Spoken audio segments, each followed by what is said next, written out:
Are you tired of looking for chicken? Can't find beef or pork? Try lamb. Makes a great dinner.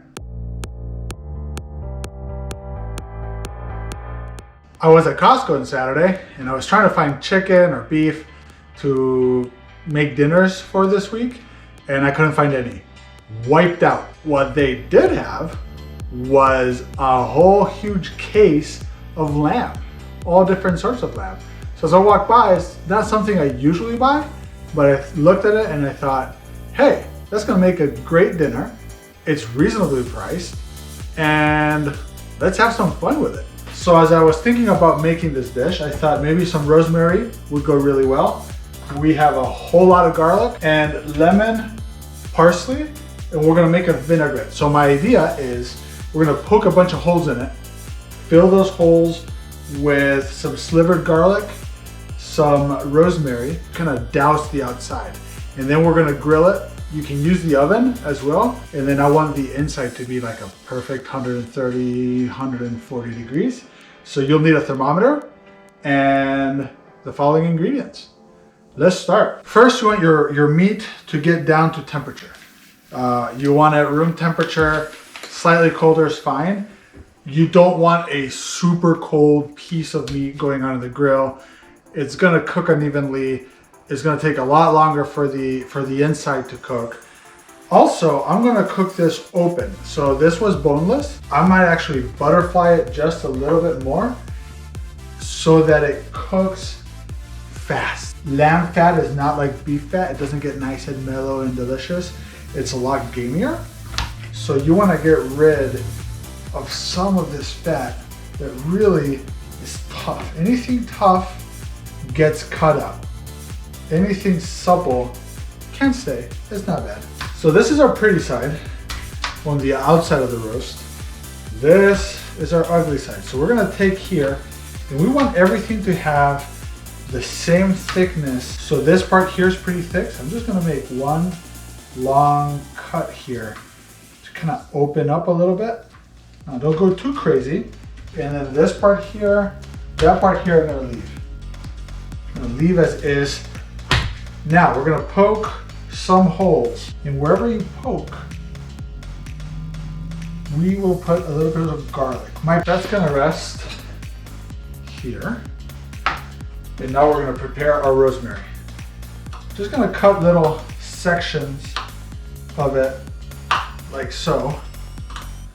And the rest we're using for our vinaigrette. Here I have about a half a cup of oil, so that goes there. And I'm gonna take these bigger pieces of garlic and I'm gonna cut little sections of it. We're just gonna find where we made those holes and shove it right in. Show you how it looks.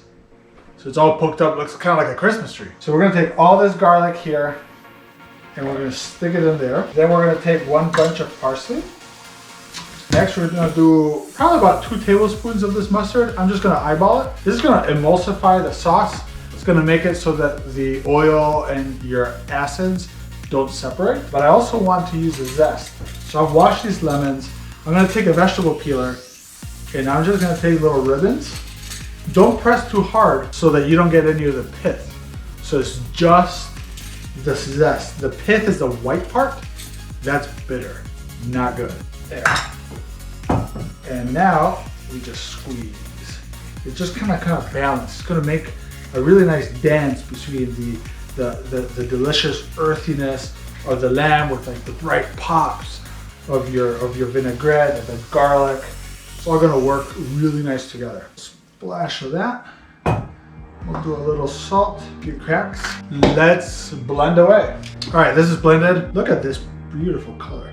Between the lemon zest, the mustard, the oil, gives you this nice pale green from the rosemary and the parsley. Wow, it's gonna be good. What I'll do is I'll use this for this, and then I'll thin it out a little bit. I'll add a little bit more oil and let it go a little bit further so it's not so strong. But this, for the marinade, perfect. This container, we're gonna use this container to marinate, and then we're gonna immediately take it to the grill. We're gonna put it in here. Dirty hand and a clean hand. Touches meat, touches everything else. Just not meat. So salt first, pat it down. And we'll take a little bit of this vinaigrette. Isn't that pretty? Look at that. It looks so nice. I'm gonna rub it in. All right, so we have this. We're gonna flip it over carefully so we don't splatter everywhere.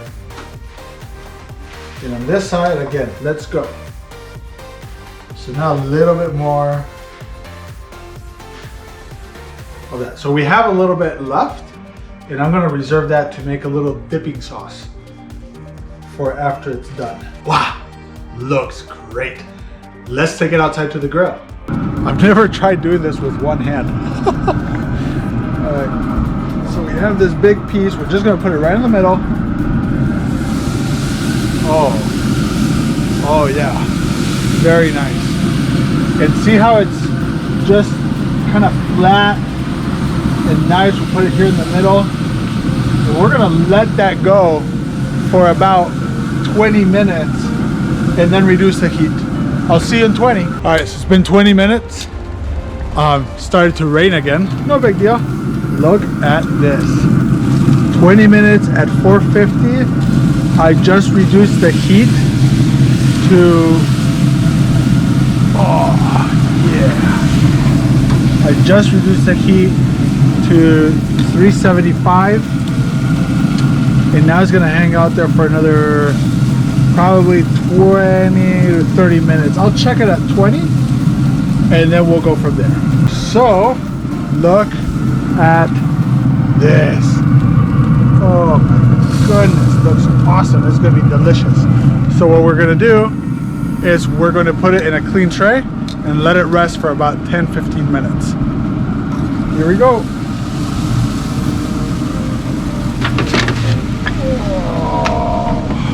All right, so it's been about 20 minutes. This has been resting. I ended up cutting open a little bit of it and giving it to Sophia for dinner. It smells incredible. So now we're gonna cut this. Oh man, look at that. Look how juicy that is. That's perfect. Wow. So if you're doing it in an oven or in a grill, it's really the same. Just 20 minutes on one side at 450 and then another 25 or so minutes at 375. So here it is. It looks awesome. Not bad for a Tuesday. So if you can't find chicken, beef or pork, try out lamb. It took 15 minutes of prep time, about 45 minutes of cook time, and you have an awesome meal that your family's gonna love. Enjoy.